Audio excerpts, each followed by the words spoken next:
I just stepped through the front door after a brutal day at the office, my back aching and my energy completely drained. All I could think about was grabbing a warm plate of food, kicking back for a bit, and maybe having a real conversation with my wife. Was that asking for the moon? Nope, but what I got instead was an eerie quiet and the unmistakable smell of either reheated leftovers or, worse, another round of takeout. The dining room table was buried under fancy shopping bags, those pricey ones with logos that practically shout, "I cost a fortune." I couldn't help but shake my head as I dropped my briefcase. Here I was, busting my hump to keep us afloat, and there she was, sprawled on the couch, glued to her phone, not even tossing me a glance.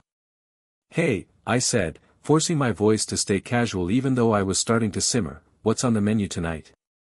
She didn't bother lifting her eyes from the screen. "I got us something. Delivery's on the way." This wasn't a one-off. It was becoming our new normal. The home-cooked dinners I used to look forward to, her cheesy lasagna, her hearty beef stew, those were long gone, just fading memories. The kitchen looked like it belonged in a ghost town, all dusty and forgotten. And it wasn't just the meals. The whole house was falling apart, dirty dishes stacked high in the sink, laundry piling up in baskets, and floors that hadn't seen a mop in who knows how long. I was too wiped out to pick a fight, but as I scanned the mess, a knot of resentment tightened in my chest. I was out there grinding every day, taking on extra work, stressing over deadlines, barely sleeping, all to make sure we had a good life. And what was I getting back? A wife who didn't seem to give a damn about keeping the house together or even noticing how hard I was trying. That night, after we tossed the takeout containers and the silence between us grew thick enough to choke on, I decided to speak up. "Look, we gotta talk," I said, treading carefully. She rolled her eyes, her annoyance plain as day. "What's it about this time? About this mess? About us? I can't keep carrying all this by myself. I need you to step up." Her reply hit me like a punch to the gut. "I didn't sign up to be your housekeeper or your private cook. If that's what you're after, go hire somebody." Her words cut deep, icy and harsh. I was stunned. This wasn't the woman I'd exchanged vows with, the one who used to care about our life together, about me. I tried to reason with her, to get through, but she just brushed me off with a flick of her hand, saying she had better things to do than bicker over stupid stuff. That's when it hit me, we weren't just drifting apart, we were miles away from each other. She wasn't just ignoring the housework, she was ignoring our marriage. To her, I was starting to feel like nothing more than a walking paycheck, funding her shopping sprees without a shred of gratitude. And the kicker? She didn't seem to feel bad about it at all. Lying in bed that night, staring at the dark ceiling, my tiredness turned into full-blown anger. Things couldn't keep going like this. I couldn't keep dragging myself home to this cold, ungrateful routine. The connection we used to share was falling to pieces, and I was starting to wonder how much more I could handle. The next morning, I woke up still steaming. The tension between us was so thick I could feel it before I even opened my eyes. She was already up, parked in the living room, sipping her coffee like everything was just fine. Meanwhile, I was bracing myself for another soul-crushing day at work. Part of me wanted to let it go, to shove it all under the rug like I'd done 100 times before, but something in me broke this time. I wasn't gonna keep swallowing this. That I grabbed my mug of coffee and plopped down across from her, determined to try one more time to close the growing chasm between us. "Hey," I said, doing my best to keep my voice steady, "I don't think you get how much this is weighing on me. I drag myself home every night, bone-tired, and it feels like I'm the only one holding things together here." She didn't even flinch, her eyes locked on her phone, swiping through whatever app had her attention. When she finally glanced up, her face screamed irritation, like I was interrupting something important. "Why are we hashing this out again? I made it clear last night, I'm not your personal housekeeper. I'm not here to wait on you hand and foot." The icy edge in her voice stung like a smack across the face. "That's not what I'm after," I shot back, my tone creeping up despite trying to stay cool. I'm talking about a real partner, someone who pitches in, someone who gives a damn about our marriage as much as I do. Her laugh was sharp, almost cruel, like she was poking fun at me. You think we're some kind of team? Let's clear this up, I didn't marry you to play servant. I've got my own life, my own stuff going on. If you're not happy, that's on you. Her words sent a cold shiver through me. This wasn't just a spat, it was her laying down the law. She was making it crystal clear she saw nothing wrong with how things were rolling, and she had no intention of budging, compromising, or even recognizing the effort I was putting in. What about our marriage? I pressed, frustration sharpening my voice. Do you even care that we're falling apart? She let out an exaggerated sigh, like this whole talk was boring her to death. I've said it before, if you're looking for a perfect little housewife who cooks, cleans, and jumps at your every whim, you picked the wrong gal. I'm not gonna rewrite who I am just because you feel underappreciated. Right then, it hit me like a ton of bricks just how far apart we drifted. She didn't view us as a unit. To her, our marriage was a one-way deal. I'd work my tail off to bankroll her carefree lifestyle while she dodged any responsibility. Before heading to work, I stood by the door, watching her lounge on the couch, flipping through TV channels without a care. This can't keep going like this, I said, my voice quiet but solid. Something's gotta change. Her comeback was as brutal as ever. Then maybe you need to sort out what you actually want, 'cause I'm not switching up who I am. As I stepped outside, her words rang in my ears. For the first time, I saw her for who she'd become. This wasn't the woman I'd said I do to. This was someone who cared more about her own comfort and flashy image than the guy standing by her side. And for the first time, I started questioning whether fighting for this marriage was even worth it. At work that day, I couldn't get my head in the game. Her words, "I'm not changing," kept looping in my mind like a stuck song. It wasn't just what she said, it was the way she said it, like my feelings were irrelevant. During my lunch break, I sat there, staring at my phone, scrolling through old photos of us back when things felt right, trying to figure out where it all went wrong. I came up empty, but one thing was clear, I couldn't keep living this way. When I got home that evening, I'd made up my mind. If she wasn't going to step up, I had to make a move. I didn't barge in and start a shouting match. Instead, I slipped into the bedroom, fired up my laptop, and pulled up our joint bank accounts.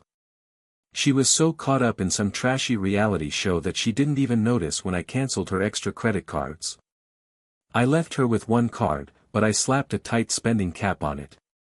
If she wanted more than that, she'd have to sort it out herself. The next morning, I was up before the sun, fueled by a resolve to shake things up while she was still snoozing, as usual. I sat down with my laptop and started digging into our finances, combing through every bill and every reckless purchase she'd racked up over the past few months, fancy purses, over-the-top restaurant tabs, spa days that cost more than my car payment. It was enough to make my blood simmer, but instead of storming in to call her out, I figured I'd let her own choices do the talking. It didn't take long for her to catch on. That evening, she came barreling into the room, clutching her phone like it was about to explode. "Why's my card getting rejected?" she barked, her voice oozing with that entitled tone she'd perfected. I didn't even glance up from the novel I was flipping through. "I tweaked the spending limits," I said, keeping my voice cool and even. "If you want to keep splurging, you're gonna have to start pitching in." Her reaction was no surprise. "Pitching in? I'm your wife, not some hired help. What's gotten into you?" I shut my book and locked eyes with her, not budging an inch. "And I'm your husband, not your personal ATM. If you're not interested in helping out with the house or our marriage, then you'd better start figuring out how to cover your own expenses." Her face flushed with rage. "So you're trying to punish me because I won't be your little stay-at-home maid? That's low." "Nope," I said, my tone steady and unyielding. "I'm drawing a line. You want to opt out of being a partner? That's your call. But you don't get to coast on my paycheck without owning up to it. The next few days were like walking through a minefield. She moped around, tossing snarky remarks my way and even trying to lay on the guilt with lines like, "Guess you don't care about me anymore." But I held firm. When she tried to snag a pair of ridiculously pricey shoes and the payment got flagged, she came at me again, accusing me of trying to control her. I didn't take the bait. I just repeated my stance: if you want the fancy stuff, you can work for it. What really hit me was how fast things between us started to shift. She began dodging me, spending more time out with her friends, probably venting about what a jerk I was. I overheard her on the phone, whining to someone about how I was making her life miserable, but I didn't let it get to me. This wasn't about winning her over, it was about saving my own peace of mind. For the first time in forever, I felt like I was taking back a piece of myself. It wasn't just about the money, it was about respect. I'd spent years bending over backward to keep her happy, only to realize her happiness wasn't about us as a couple. It was about what I could bankroll, and I was done playing that game. Every night, lying in bed, I felt my thoughts getting clearer. This wasn't only about capping her spending, it was about setting a boundary on what I'd put up with. And day by day, I could feel myself inching toward a choice I never imagined I'd face. It didn't take long for her carefully crafted image to start cracking. The first clue was the delivery guy at the door. I caught the tail end of her flustered chat with him, fumbling to explain why her card wasn't working. It was almost funny, watching her stammer about some bank glitch before she had to cancel the order altogether. She slammed the door so hard the walls shook, her frustration echoing through the house. I didn't say a peep. I just sat there, watching her wrestle with the reality of living within limits for the first time. Things didn't stop there. Over the next few days, her irritation started morphing into something closer to panic. I caught her digging through her closet, pulling out old outfits she hadn't touched in years, trying to make do since she couldn't bankroll another spur-of-the-moment shopping binge. Her go-to-spa left a voicemail about a missed appointment, which she deleted without a word, her face tight with frustration. And when her friends called her up for their usual ritzy brunch outings, she started dodging them with flimsy excuses, claiming she was under the weather or swamped with stuff at home. I wasn't fooled. Without my money propping her up, she couldn't keep pace with their high-rolling lifestyle, and it was starting to cut her off from her social circle. One evening, I strolled into the kitchen and found her slumped at the table, staring blankly at her phone. Her nails, usually polished to a glossy shine, were chipped and uneven. Her bare face, free of her usual makeup, looked worn out, almost like she'd given up. I grabbed a glass of water from the sink, giving her space to say something first. "I'm trying so hard to keep things together," she mumbled out of nowhere, her voice so soft it barely carried, "but you're making it damn near impossible." I leaned back against the counter, taking a slow sip before responding. "Keep what together? Your fancy lifestyle? The one I've been footing the bill for while you act like lifting a finger is beneath you?" Her head jerked up, eyes flashing with anger. "You're being heartless." "Heartless?" I set my glass down, my patience wearing thin. "No, heartless is expecting me to carry this whole marriage on my back while you kick back and contribute nothing. Heartless is spitting on the work I put in every day just to keep us afloat. Heartless is playing the victim when all I've ever asked for is a real partner." She flinched at my words, but no comeback followed. For the first time, I saw a flicker of something in her eyes, maybe doubt about the way she'd been acting, about how she treated me, about herself. As the days rolled on, the change in her attitude became harder to miss. She griped less, though the silence between us grew heavier, like a storm cloud hanging low. One time, I even caught her attempting to spruce up the living room, though her heart clearly wasn't in it, she was just going through the motions. But it wasn't about the cleaning itself, it was her hesitation, the way she moved like she was lost, unsure how to fix the mess we were in. Her friends started picking up on it too. One of them called while she was out, and when I answered, the woman on the line sounded genuinely shocked. "Is she okay?" She's been acting so distant lately. She's alright, I said, keeping it short and hanging up fast. But she wasn't alright, and we both knew it deep down. She was starting to see that the cushy, carefree world she'd built, bankrolled entirely by me, was falling apart at the seams. And for the first time in years, she had no one to fall back on. One night, as we sat across from each other at the dinner table, picking at a basic meal I'd thrown together, she broke the quiet. "I've been thinking," she said, her voice shaky, "maybe I haven't been treating you right." Her words were a tiny chip in the armor she'd built up, but they came way too late. I looked at her, waiting for her to say more, but she just sat there, poking at her food, her shoulders sagging like she was carrying the weight of her own confession. I didn't say a word. I didn't need to. The silence between us said it all. She was beginning to grasp how much her actions, or lack of them, had hurt us, but the scars were already there, and I wasn't sure I could ever see her the way I used to. After that small moment at dinner, things didn't shift as much as I might have hoped. She didn't dive back into her old ways, but the effort she put into making things right felt half-baked at best. She'd tidy up a bit here and there, make some gesture that seemed more performative than genuine, and occasionally drop a comment that hinted at regret. But it wasn't nearly enough, not after years of her neglect and entitlement. And honestly, I'd run out of patience for her weak attempts long ago. About a week later, I was parked in the living room, going through some work emails, when she walked in. Her face was softer than I'd seen in ages, almost like she'd let her guard down. She lingered in the doorway, gripping the frame like she needed it to keep her upright. For a split second, I thought she might actually have something real to say. "Can we sit and talk?" she asked, her voice low, almost shaky. I set my laptop on the coffee table and nodded toward the couch. She eased onto the edge of it, fidgeting with her hands like they might give away her nerves.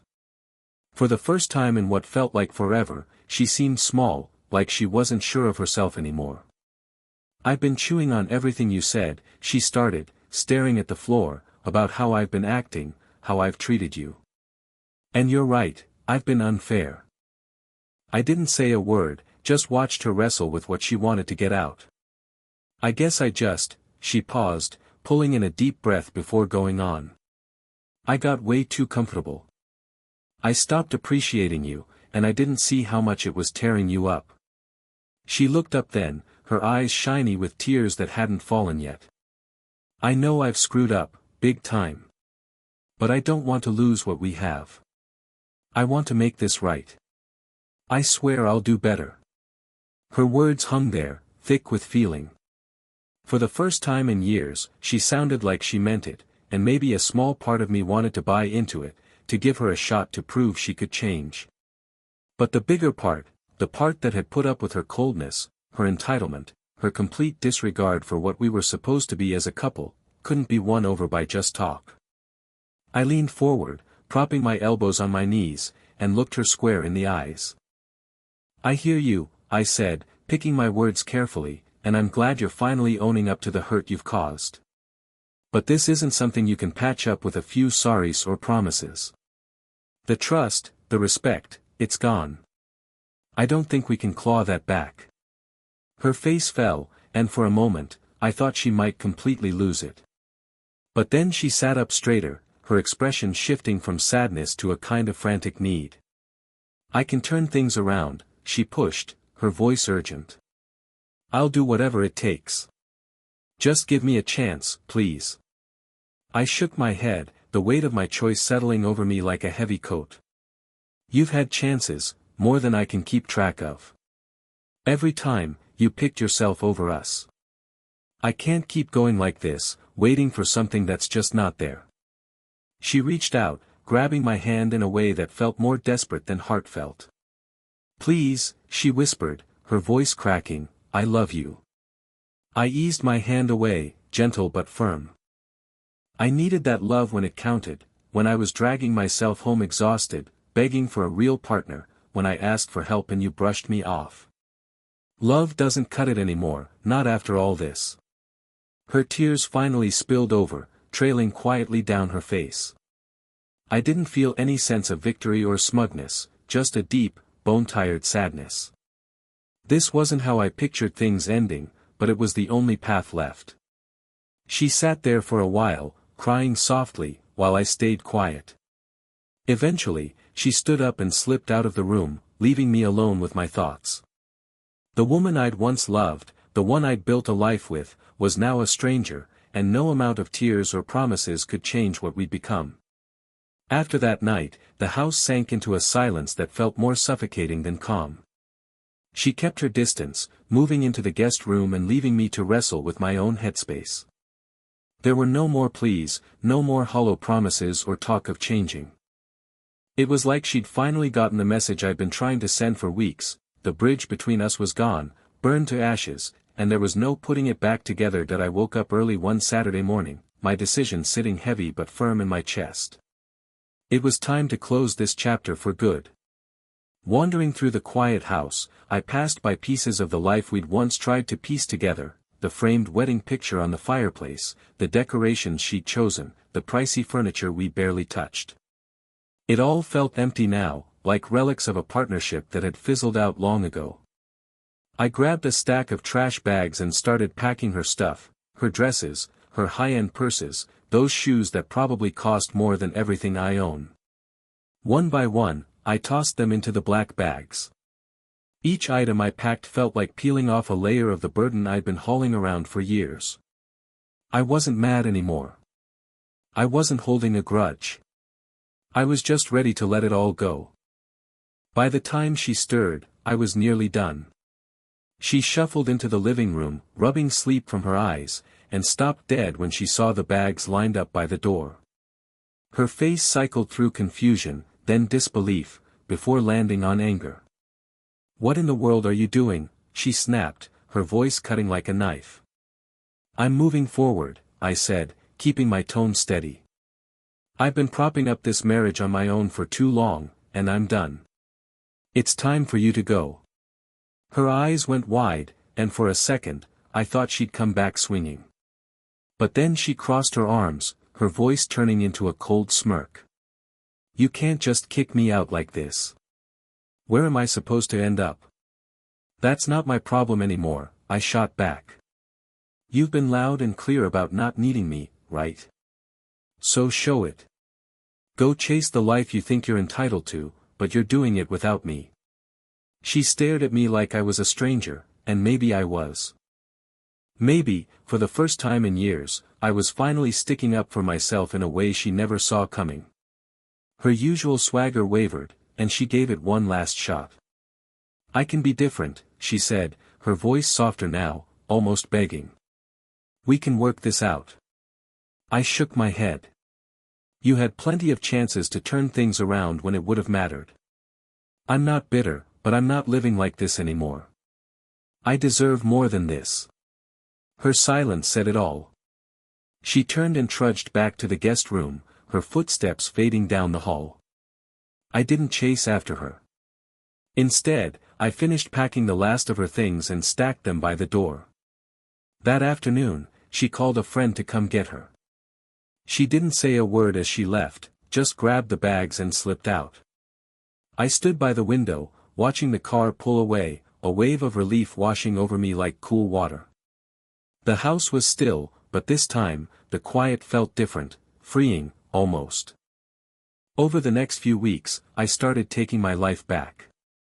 I shuffled the furniture around, pulled down the wedding photos, and gave away the stuff we'd bought together that I didn't need anymore. For the first time in years, the house felt like it belonged to me, a place where I could breathe and start fresh. Friends started checking in, asking how I was holding up. I gave it to them straight. I was doing better than I had in ages. I began catching up with people, hitting the town more, and rediscovering the stuff that used to light me up. Bit by bit, I started feeling like me again. One evening, I was out on the back porch, sipping a glass of wine and watching the sun sink below the horizon, when it hit me. That heavy load I'd been dragging around for so long, the frustration, the resentment, the sheer exhaustion, it was gone. In its place was a calm I hadn't felt in forever. I wasn't just getting by anymore, I was alive. And for the first time in a long while, I was genuinely pumped to see what was waiting for me down the road.